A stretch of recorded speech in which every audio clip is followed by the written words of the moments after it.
ข่าวดีเนาะทุกคนเนาะยูนิเทลได้มอบของขวัญเนื่องในโอกาสวันชาติครบรอบ50ปีเนาะเป็น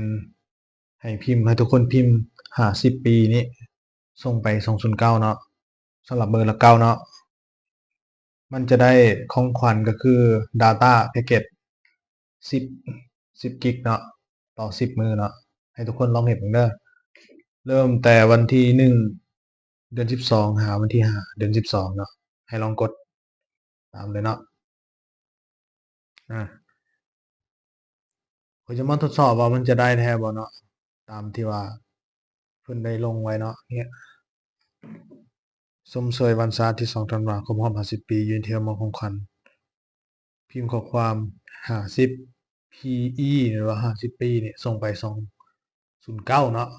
กิจกรรมตัวนี้เริ่มแต่วันที่1 เดือน 12ถึงวันที่5 เดือน 12ปี2025เนาะซึ่งข้อยได้ลงไปแล้วแหละตัวนี้เครื่องอื่นๆข้อยกดเอาเบิดเลยแหละยังเครื่องนี้จะมาลองมึงเนาะเข้ามาที่ข้อความเนาะนี่ข้อความในเลือก209ก็สิพิมพ์50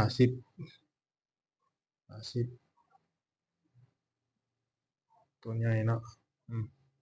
ส่งมันถามมีค่าใช้จ่ายนะนี่ก็ข้อความต้องการส่งไปอาจมีการได้เกินกันส่งเลย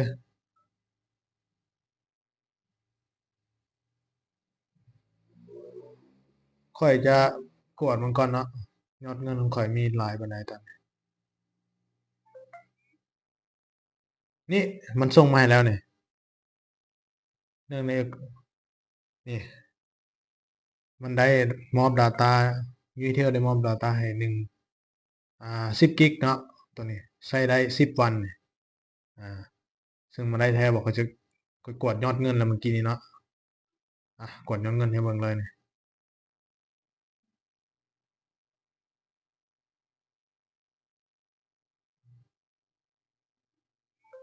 อืมนี่ยอดเงิน 2,000กีบ Data